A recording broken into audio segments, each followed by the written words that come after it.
अच्छा जी, हमारे पास एक छोटी सी एप्लीकेशन ही बनाने के लिए जिसका नाम है काउंटर एप्लीकेशन।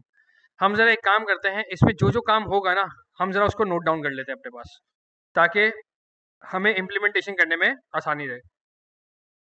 हम क्या चाहेंगे भाई, हम ये चाहेंगे कि जब भी कोई बंदा हमारी काउंटर की एप्लीकेशन पे आता है और जब भी वो डिक्रीज के बटन पे क्लिक करे, तो क्या हो भाई, डिक्रीज के बटन पे क्लिक करने पर एक ऐसा फंक्शन चलेगा और उस फंक्शन का नाम क्या होगा हमारे पास, डिक्रीज हैंडलर, डिक्रीज हैंडलर चलेगा। इसी तरीके से जब कोई बंदा इंक्रीज के बटन पे आके क्लिक करेगा तो हमारे पास चलेगा इंक्रीज हैंडलर। सेम इसी तरीके से जब कोई बंदा रीसेट के बटन पे आके क्लिक करेगा तो हमारे पास चलेगा रीसेट हैंडलर। अब ये तीनों काम क्या करवाएंगे, ये सवाल है।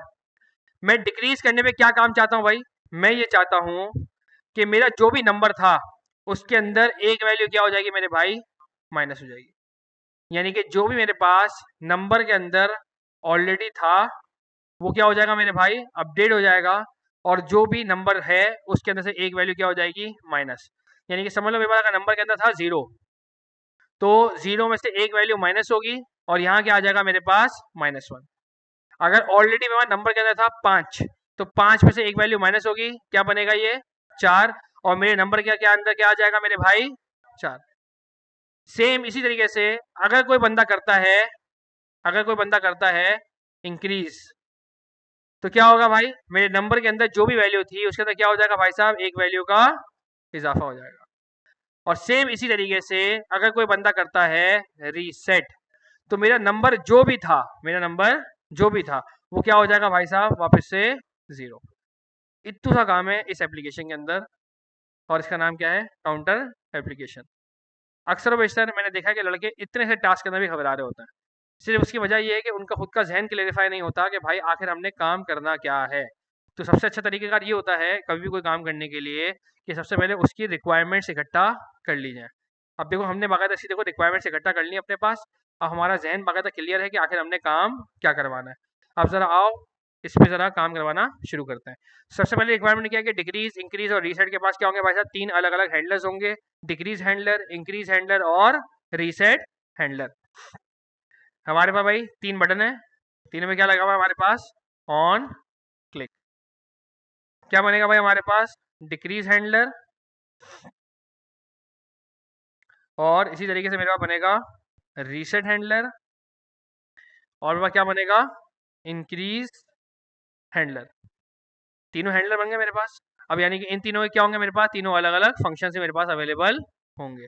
मैं ऐप डॉट जेएस में गया और मैंने बना लिया भाई साहब तीन अदद फंक्शंस, एक डिक्रीज हैंडलर का, एक रीसेट हैंडलर का और एक अदद इंक्रीज हैंडलर का, और मैंने पैरेंथेसिस लगा के इसके साथ लगा दिए कर्ली ब्रैकेट्स। यहाँ तक हर बंदे को क्लियर है, हमने अभी तक इतना अपना टास्क अचीव कर लिया। यहाँ तक किसी भाई का कोई मसला, हर एक को क्लियर है। अच्छा अब क्या करना है, डिक्रीज करने में क्या चाहता हूँ, डिक्रीज करने पे मैं ये चाहता हूँ कि भाई साहब जो भी मेरा नंबर है उसके अंदर से क्या हो जाए भाई साहब, एक वैल्यू क्या हो जाए, कम हो जाए। क्या अभी तक मेरी जावास्क्रिप्ट के पास मेरा नंबर एक्सेस हो गया, क्या अभी तक मैंने अपनी जावास्क्रिप्ट पे आके अपने नंबर को एक्सेस कर लिया, उस्मान भाई, क्या मैंने जावास्क्रिप्ट पे अपने नंबर को एक्सेस कर लिया, नहीं नहीं हुआ, नहीं नहीं हुआ। तो हमें क्या करना पड़ेगा भाई, हमें सबसे पहले नंबर को एक्सेस करना पड़ेगा। कैसे एक्सेस करेंगे भाई, वही जद्दी पुश्ती, सबसे पहले तो वेरिएबल क्रिएट करेंगे, कॉन्स्ट नंबर, और नंबर को वहां से भगाते हुए लेकर आएंगे। नंबर अभी फिलहाल देखो कहाँ है, मेरे H1 के अंदर। अब दो तरीके का हो सकता है, या तो मैं डायरेक्टली H1 को एक्सेस कर लूँ, या तो मैं इस H1 को कोई ना कोई आईडी ला के दूँ और उस आईडी के जरिए बाकायदा मैं उसको वहाँ पे आके एक्सेस कर लूँ। मैं फिलहाल इसको H1 ही रहने देता हूँ क्योंकि H1 मेरे पास टोटली अभी एक ही है। तो मैं यहाँ पर आता हूँ और बोलता हूँ document dot dot query selector. Query selector को मैं क्या बोलूंगा भाई साहब, मेरे H1 को लेकर आप आ जाओ, नंबर मेरे पास आ जाएगा। मैं नंबर को पहले चेक करना चाहता हूँ कि भाई साहब क्या मेरे पास सच्ची मुच्ची नंबर आ रहा है या नहीं, और अगर नंबर अगर आ रहा है तो क्या उस नंबर का टेक्स्ट कंटेंट क्या मैं चेक कर सकता हूँ या नहीं। लाइन नंबर 3 और लाइन नंबर 4, आओ जरा चेक करते हैं इसको। इंस्पेक्ट पे गए, वे ओपन सोर्स नहीं, इंस्पेक्ट। नहीं आ रहा, क्यों? क्योंकि हमारी जावास्क्रिप्ट अभी तक अटैच नहीं है। आओ जाके जावास्क्रिप्ट जाकर अटैच करते हैं। कैसे? Script src app dot js। h1 का मेरे पास एलिमेंट भी पूरा पूरा आ रहा है और बाकायदा मेरे पास इसकी वैल्यू भी अवेलेबल हो रही है। क्लियर है यहाँ तक हर एक को? अब क्या करना है भाई साहब, वापस आते हैं हमारी रिक्वायरमेंट के ऊपर। हमारी रिक्वायरमेंट क्या थी भाई साहब?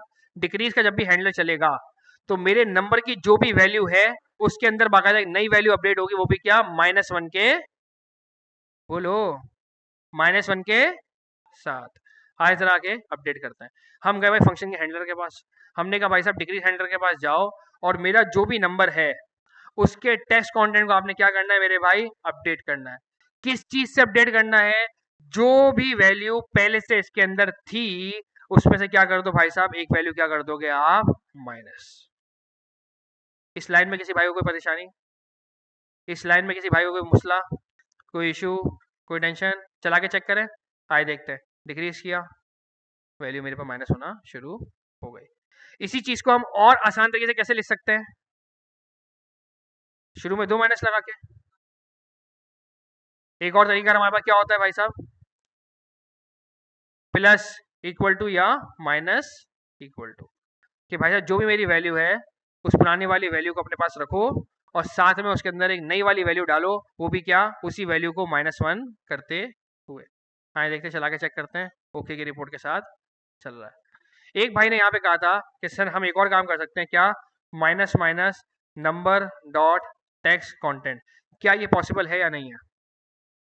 क्या ये पॉसिबल है या नहीं है? कितने लोग कहते हैं कि पॉसिबल है और कितने लोग कहते हैं कि पॉसिबल नहीं है? देखिए भाई, क्यों? क्योंकि भाई साहब वो क्या करता है, उसी एलिमेंट के अंदर बाकायदा वो वैल्यू या तो कम करता है या तो ऐड करता है। ये हमने सारी चीजें कब सीखी थी? हम प्री इंक्रीमेंट और पोस्ट इंक्रीमेंट बाकायदा हम सीख रहे थे। याद है? हम वो एक ही नंबर की वैल्यू रखते थे, हम माइनस माइनस नंबर लिखते थे, प्लस प्लस नंबर लिखते थे। तो उसी के अंदर बाकायदा क्या करता था? उसको इजाफा करता था या तो उसमें कमी करता था। अच्छा जी, लेकिन ये कब चलता है? जब हमें सिर्फ एक ही वैल्यू कम या ज्यादा करनी हो।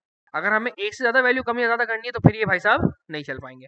फिर सबसे बेहतरीन हमारा ऑप्शन क्या है? ये वाला। क्लियर है हर एक को? क्लियर है हर एक को? अच्छा जी।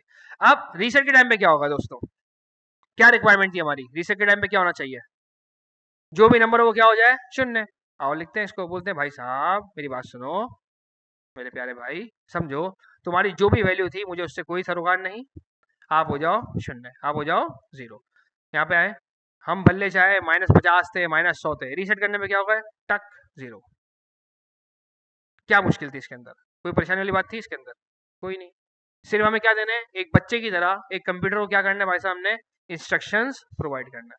कोई इशू है भाई साहब इसके अंदर? चिल है, आगे बढ़े। इंग्लिश के टाइम में क्या होगा मेरे भाई? यही वाला काम जो हुआ था ये क्या हो जाएगा भाई साहब? हर एक के साथ क्या हो जाएगा भाई साहब? प्लस। यानी कि यहाँ भी क्या आ जाएगा? प्लस। यहाँ भी क्या आ जाएगा? प्लस। यहाँ भी क्या आ जाएगा? प्लस। यहाँ भी क्या आ जाएगा? प्लस। ये बन गया भाई साहब मेरे पास एक बेहतरीन फर्स्ट क्लास काउंटर एप्लीकेशन।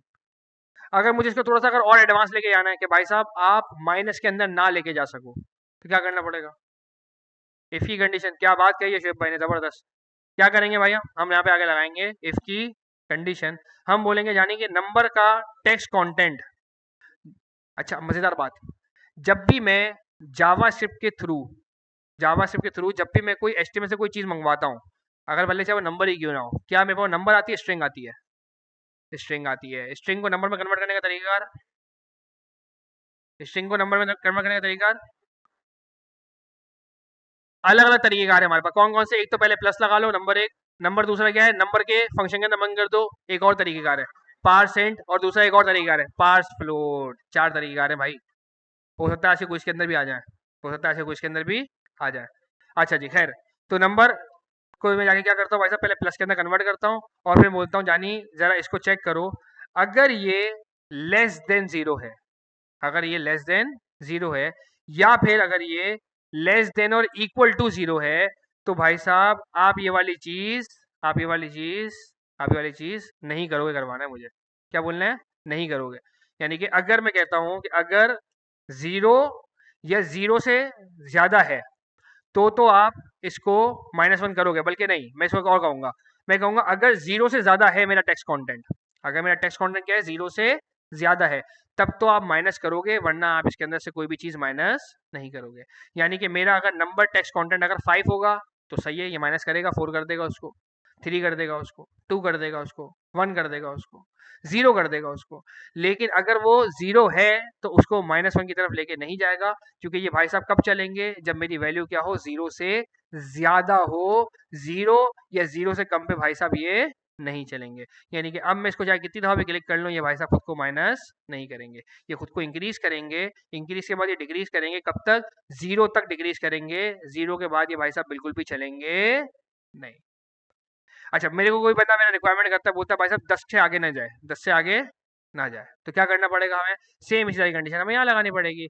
मैं बोलूँगा अगर मेरे नंबर का टेक्स्ट कंटेंट, टेक्स्ट कंटेंट, जिसको मैं क्या करूंगा, जो कि मेरे को क्या मिलेगा, स्ट्रिंग मिलेगा, मैं उसे नंबर के अंदर कन्वर्ट करूंगा और मैं बोलूंगा कि भाई साहब अगर ये लेस देन और इक्वल टू 10 है, अगर ये लेस देन और इक्वल टू 10, बल्कि सिर्फ और सिर्फ लेस देन 10, अगर ये 10 से छोटा छोटा है तो आप इसके अंदर इजाफा करोगे, वरना आप इसके अंदर किसी वैल्यू का इजाफा नहीं करोगे।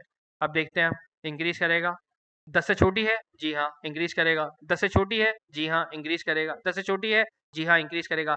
जब तक ये वैल्यू 10 से छोटी है ये इंक्रीज करता रहेगा। अभी भी ये वैल्यू 10 से छोटी है, जी हाँ इंक्रीज करेगा। क्या अब ये वैल्यू 10 से छोटी है, नहीं है, अब ये इसको इंक्रीज नहीं करेगा। इसे डिक्रीज करने के टाइम पे 0 से जब तक बड़ी बड़ी वैल्यू होगी तब तक उसको कम करता रहेगा। क्या ये वैल्यू 0 से बड़ी है, जी हाँ डिक्रीज करेगा। क्या ये वैल्यू 0 से बड़ी है, जी हाँ डिक्रीज करेगा। क्या ये वैल्यू 0 से बड़ी है, जी हाँ डिक्रीज करेगा। क्या ये वैल्यू 0 से बड़ी है, जी हाँ बड़ी है, डिक्रीज करेगा। क्या ये वैल्यू 0 से बड़ी है, नहीं है, तो अब ये इसको डिक्रीज नहीं करेगा। क्लियर है हर एक को, क्लियर है हर एक को जी दोस्त। बिल्कुल, भाई ने बड़ी प्यारी बात की। क्या इसी अप्रोच के ज़रिए हम स्टॉप वॉच क्रिएट कर सकते हैं? जी हाँ, हम क्रिएट कर सकते हैं। बस स्टॉप वॉच के अंदर एक इज़ाफ़ी चीज़ होगी, वो क्या? अभी ये मेरे इंक्रीज़ करने पे इंक्रीज़ हो रहा है। तब बाकायदा सेकंड्स क्या होंगे भाई साहब, खुद ब खुद इंक्रीज़ होंगे। अब वो खुद ब खुद कैसे इंक्रीज़ होंगे? उसके लिए हमें कुछ चीज़ें सीखनी पड़ेंगी, आगे जाके हम सीखेंगे, set time out, set interval वगैरह, वो अभी हमारा सीखना बाकी है। यहाँ तक क्लियर है हर एक को? टर्नरी ऑपरेटर, क्या बात की है यार, ज़बरदस्त शुएब भाई, क्या बात की है। अहमद रज़ा भाई कुछ सीखें शुएब भाई से। क्या कर सकते हैं भाई हम यहाँ पे, इसी टर्नरी ऑपरेटर वाली बात को मैं थोड़ा सा चेंज करूंगा।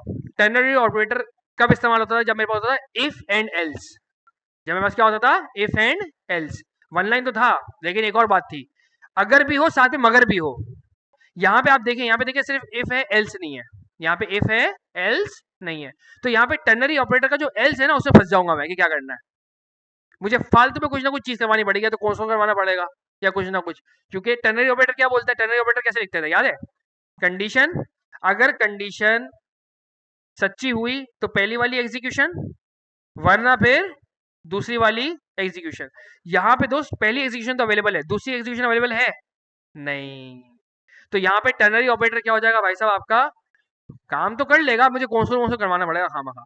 इसके बेहतर एक और चीज मौजूद है मेरे पास, वो है एंड ऑपरेटर। वो क्या है मेरे पास, एंड ऑपरेटर। एंड ऑपरेटर का रूल क्या था, एंड ऑपरेटर का रूल क्या था, अगर पहली वाली चीज ट्रू होगी तो ही अगली चीज पे जाऊंगा, वरना अगली वाली चीज पे नहीं जाऊंगा। अगर पहली वाली चीज ट्रू होगी तभी अगली वाली चीज पे जाऊंगा, वरना अगली वाली चीज पे नहीं जाऊंगा। अगर पहली वाली चीज ट्रू होगी तो ही अगली वाली चीज पे जाऊंगा, वरना नहीं जाऊंगा। चला के चेक करें, आओ चला के जरा चेक करते हैं। कोई, अच्छा 0 से नीचे तो जाएगा ही नहीं ना ये, इंक्रीज, देखा भाई, बिल्कुल बिंदास होके ये चल रहा है। इसी तरीके से यही वाली कंडीशन यहाँ पे लिखते हैं, अगर पहली वाली चीज ट्रू हुई, एंड ऑपरेटर क्या कहता है भाई साहब, अगर पहली वाली चीज ट्रू हुई तो फिर एग्जीक्यूशन नंबर 2 पे जाएगा। अगर पहली वाली चीज ट्रू ही ना हुई तो एग्जीक्यूशन नंबर 2 पे नहीं जाएगा। अगर पहली वाली कंडीशन मेरे पास ट्रू हुई तो ही भाई साहब ये अगली वाली एग्जीक्यूशन की तरफ ये बढ़ जाएंगे, वरना ये अगली वाली एग्जीक्यूशन की तरफ ये नहीं बढ़ेंगे। चला के चेक करते हैं। मेरी स्टॉप वॉच, ओ स्टॉप वॉच नहीं सॉरी, मेरी काउंटर एप्लीकेशन बिल्कुल बढ़िया बिंदास एकदम फर्स्ट क्लास चल रही है। क्लियर है हर एक को? क्या ये कहलाता क्या है, ये कहलाता है हमारा एंड ऑपरेटर। ये क्या कहलाता है हमारा, एंड ऑपरेटर जी दोस्त। हाँ, ऐसा भी कर सकते हैं भाई। भाई ने क्या कहा कि जब 10 की राउंड कंप्लीट हो तो हमारे पास एक और काउंटर हो कहीं बाजू-बाजू के अंदर या कहीं ऊपर या साइड पे हो, जो कि हमारे राउंड्स बताए। कि 1 राउंड हो गया, 2 राउंड हो गया, जैसे नहीं वो बॉडी बिल्डर जाते हैं वो डंपल वगैरह उठाते हैं, भाई 1 सेट हो गया, 2 सेट हो गया, 3 सेट हो गया। रीलोड, भाई ने देखो एक बड़ी प्यारी बात की। अच्छा, दो मुद्दे हैं यहाँ पे। हाँ, एक तो राउंड वाली बात है और एक है लोकेशन डॉट रीलोड। भाई ने कहा कि सर रीसेट के टाइम पे आप लोकेशन डॉट रीलोड कर दो। देखो रीलोड करने से होगा क्या, मेरा पूरा पेज रिफ्रेश हो जाएगा, मेरा पूरा पेज क्या हो जाएगा, रिफ्रेश हो जाएगा। जितने भी फॉर के लूप चौक पे पड़े हैं वो सबके सब वापस चलना शुरू कर देंगे, क्योंकि रीलोड का क्या मतलब हुआ, सारी चीजें वापस से चलाओ। जावा से पे चौक पे जितनी चीजें रखी हुई होंगी सबके सब वापस से जीरो से चलना शुरू हो जाएंगी। क्या ये फायदेमंद है या नुकसानदेह है? नुकसानदेह है। ये चीज़ इंतहाई क्या है, नुकसानदेह। हम तब तक रीलोड नहीं करवाते जब तक हमारी कोई इंतहाई बहुत ही ज़्यादा कोई ज़रूरी चीज़ ना हो, हम तब तक रीलोड नहीं करवाते। तो सबसे बेहतर ऑप्शन तो यही था ना कि यार मैंने अपने पूरे पूरे नंबर को उठाया और हमने उसको क्या कर दिया, शून्य।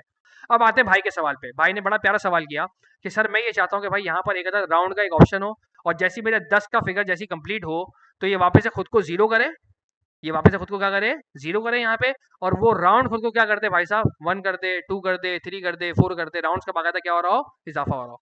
ये आपका है टास्क, ये आपका क्या हो जाएगा, टास्क। बेहतरीन, अच्छी, बहुत अच्छी सजेशन दी यार इसने, क्योंकि ये तो मैंने देखो कंप्लीट करवा दिया ना खुद ही काउंटर। तो तब काउंटर का इन्हेंसमेंट जो है वो आपने खुद से इंशाल्लाह कंप्लीट करना है, हो जाएगा ये। इसी तरह की लॉजिक होगी अपने पास यहाँ पे लाके लिखना कि भाई क्या करना चाहिए। अब मुझे इंक्रीज के ऊपर मुझे क्या करना होगा भाई साहब, इंक्रीज के ऊपर, इंक्रीज के ऊपर, इंक्रीज के ऊपर हम क्या करेंगे भाई साहब, if greater than 10, if greater than 10, तो फिर हम क्या करेंगे भाई साहब, हम इसका करवा देंगे राउंड प्लस 1। ये इतनी सी लॉजिक है जो आपको लिखनी है हमारी कोड की जबान के अंदर, उसी फंक्शन के अंदर। और साथ में हमने क्या करना है, वापस से उस नंबर को हमने क्या कर देना है, नंबर इक्वल टू शून्य। ये छोटी सी आपकी एक्सरसाइज है जो आपने लाजमी आपने ट्राई करनी है। हो जाएगी, हो जाएगी भाई, कॉन्फिडेंटली बोला करो, हो जाएगी। सही है भाई।